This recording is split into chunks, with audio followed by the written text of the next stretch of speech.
नमस्कार, मी छाया. आपलं सर्वांचं आपल्या आणखीन एका नवीन व्हिडिओमध्ये अगदी मनापासून स्वागत करते. तर आज संध्याकाळी 4:30 वाजता मी व्हिडिओ स्टार्ट केलाय. टेरेसवरती आले. संध्याकाळी सूर्यदेव मावळायला चाललेत ना, तर वरचं ऊन असं चमकते तोंडावर. संध्याकाळचं वातावरणात आहे ना, टेरेसवरती आलं ना, छान हवा सुटती, थंड छान वाटतं. दिवसभर इतकं ऊन असतं ना, दिवसभर वरती यावंच वाटत नाही. फक्त आम्ही सकाळचं आणि संध्याकाळचंच वरती येत असतो. तर झाडाझुडांना पाहिलं की छान वाटतं. इतक्यात आपले झाडांचे व्हिडिओ पण कमी झालेत, कारण ऊनच तितकं असतं ना, दिवसभर यावंच वाटत नाही. सकाळचं 8 वाजले ना, तरी पण असं इतकं ऊन लागतंय ना. आणि फौजी साहेब बोलले मी आज लवकर आलोय ड्युटीवरून, तर आपण चुलीला टेरिकॉटा मारू, कारण आमच्या गावची जत्रा झाली ना. जत्राच्या वेळेस आम्ही चुलीवरती सगळ्या भाकरी चुलीवरच केल्या होत्या.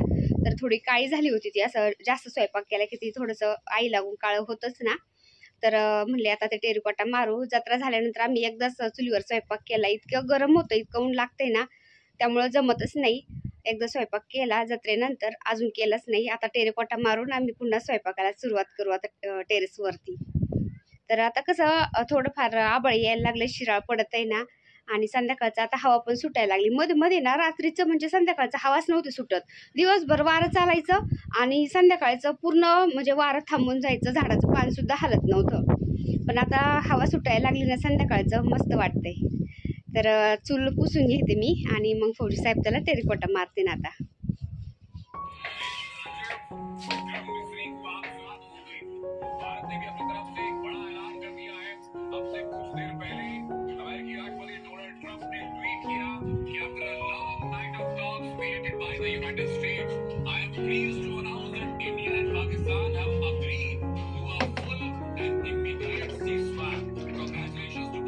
आमची जत्रा होती ना गावची, त्यावेळेस आम्ही 100 लोकांचं जेवण बनवलं होतं. 100 लोकांच्या भाकरी आम्ही ह्या चुलींच्या वर टाकल्या होत्या.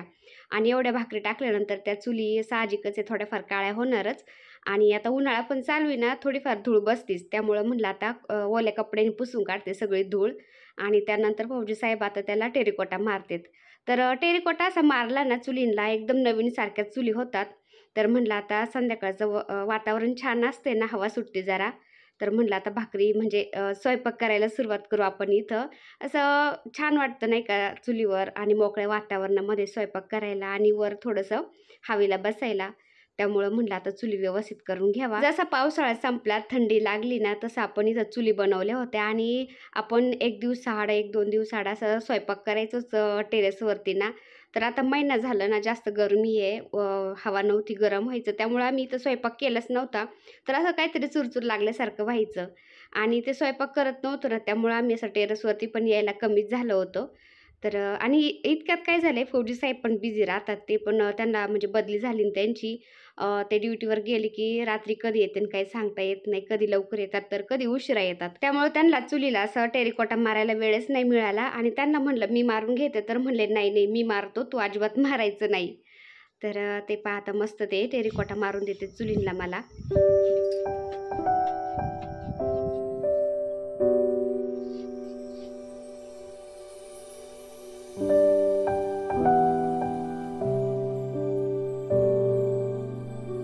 तर फौजी साहेबांनी टेरिकॉटा मारलाय चुलींना, किती छान दिसायला लागल्यात आपल्या चुली, तुम्ही बघू शकता.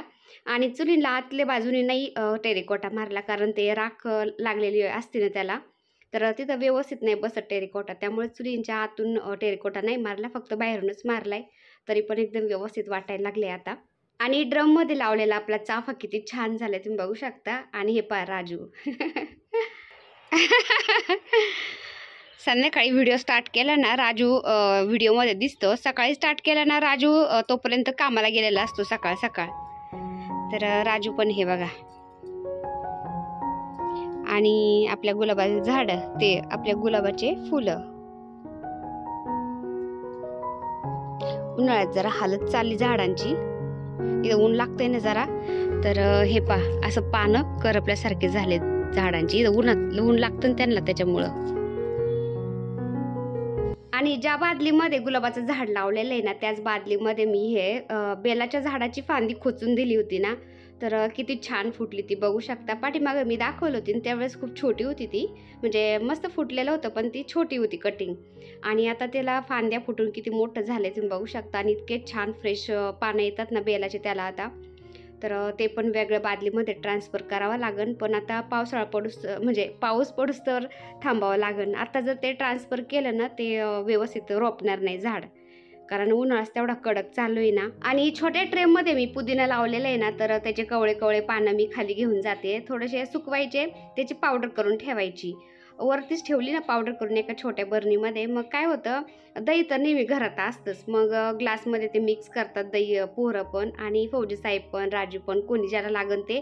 आणि त्याच्यामध्ये ते पिंचभर मीठ, त्यानंतर हे पुदिन्याची पावडर टाकतात, जिरा पावडर टाकतात आणि मस्त ताक होऊन जातं मग प्यायला. त्यामुळं मी पावडर पण करून ठेवत असते. आणि ताजा पुदिना टाकायचं म्हणलं ना त्यांना कंटाळा येतो. टेरेसवरती या, तो ताजा पुदिना घेऊन जा, मग ते तसंच पीत बसतात. त्यामुळे मी थोडीशी पावडर पण करून ठेवत असते. आणि कधी मी असं टेरेसवरती आले आणि चाफ्याचं फूल माझ्या केसांच्यात लावलं नाही असं कधी होतच नाही. म्हणजे टेरेसवरती आले ना माझं आपोआप लक्ष जातं त्या चाफ्याच्या फुलांकडं. तर केसांच्यात मी एक ना एक फुल असं लावतच असते. आणि आंबाडा जर घातलेला असला ना तर भरभरून मी फुलं लावत असते आता. तर आपल्या मावशी पण म्हणत असतात, छाया केसांच्यात तू एक ना एक फुल हमेशा लावत जा. तर मी असं टेरेसवरती आले ना लावतच असते. आणि आकाश हे पा मस्ती घालतोय. आणि राजू म्हणला मी होतो आता कॅमेरामन, तर त्यांनी मोबाईल घेतलाय आणि तो शूट घेतोय. आकाश म्हणतो माझ्या मम्मी संग मला निवांत थोडं बोलू द्या, नंतर शूट घ्या. तर राजू काय ऐकत नव्हता, राजू शूट घेत होता.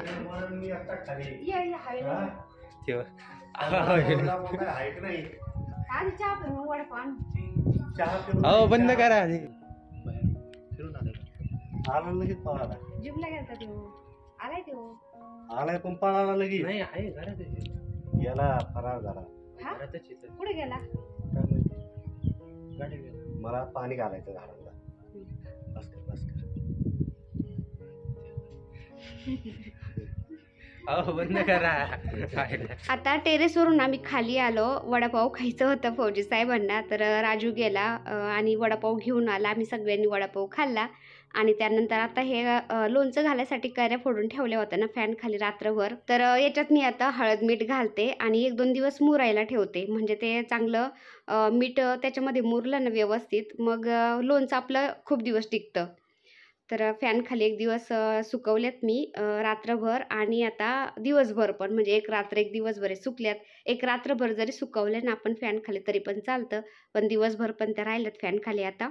आणि आता मी त्याच्यामध्ये हळद मीठ घालते, व्यवस्थित त्याला लावून ठेवून देते झाकून. आणि लोणच्यामध्ये शक्यतो जे खडे मीठ असतं ना तेच घालायचं आणि बारीक मीठ असतं ना ते एकदम थोडं घालायचं. तर खडे मीठ घालते मी जास्त.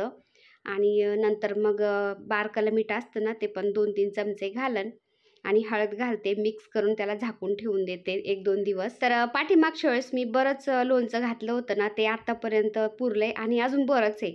त्यामुळे मी ह्यावेळेस आता 2-3 किलो कैऱ्याचंच लोणचं घालणार आहे. आता कढीला हळद मीठ व्यवस्थित लावून घेतलं मी आणि झाकून ठेवून देते आता 2 दिवसासाठी. मध्ये मध्ये याला हलवत पण राहायचंय. आता हे लोणचं 2 दिवस चांगलं मुरलं ना त्यानंतर त्याच्यामध्ये मी मसाला कसा घालते काय ते पण मी तुमच्याशी शेअर करणारच आहे. तर लोणच्याला हळद मीठ लावून ठेवल्यानंतर स्वयंपाक केला, जेवण झाले, त्यानंतर मी काहीच नाही शूट घेतलं.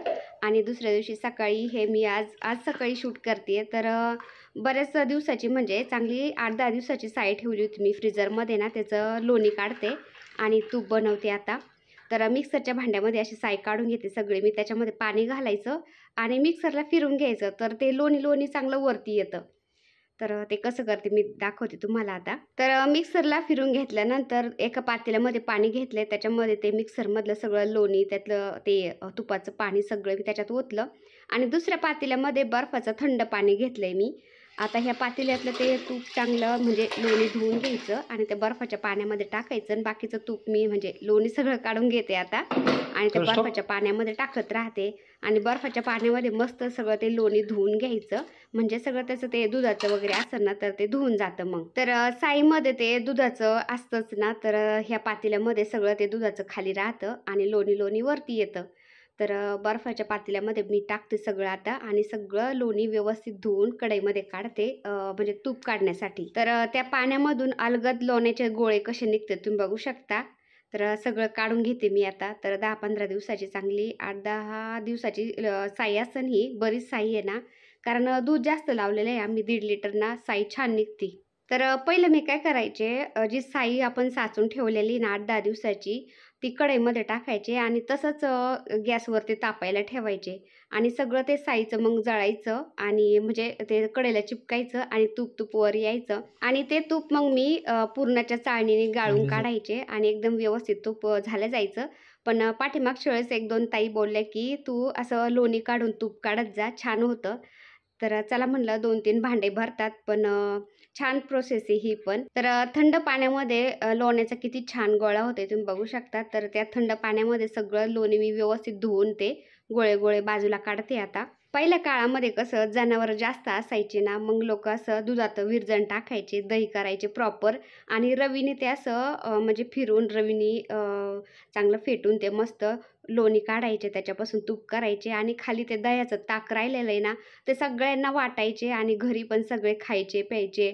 दूध असं भरपूर असायचं आणि त्यामुळं आणि आजकाल कसं आपणच विकत दूध घेतो आणि त्यातली त्यात मग ते कितीक विरजण टाकायचं, कितीक तूप काढायचं रोजची रोज. त्यामुळं असं साई फ्रीझरमध्ये ठेवून साचून मग असं तूप काढावं लागतंय.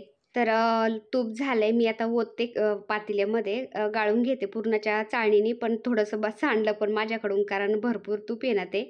तर चला आजचा व्हिडिओ मी इथंच एंड करते. व्हिडिओ आवडला असेल तर एक लाईक करा. चॅनलवर नवीन असाल तर प्लीज आपल्या चॅनलला सबस्क्राईब पण करा. चला तर भेटूया पुन्हा अशाच एका छानशा व्हिडिओबरोबर. तोपर्यंत बाय.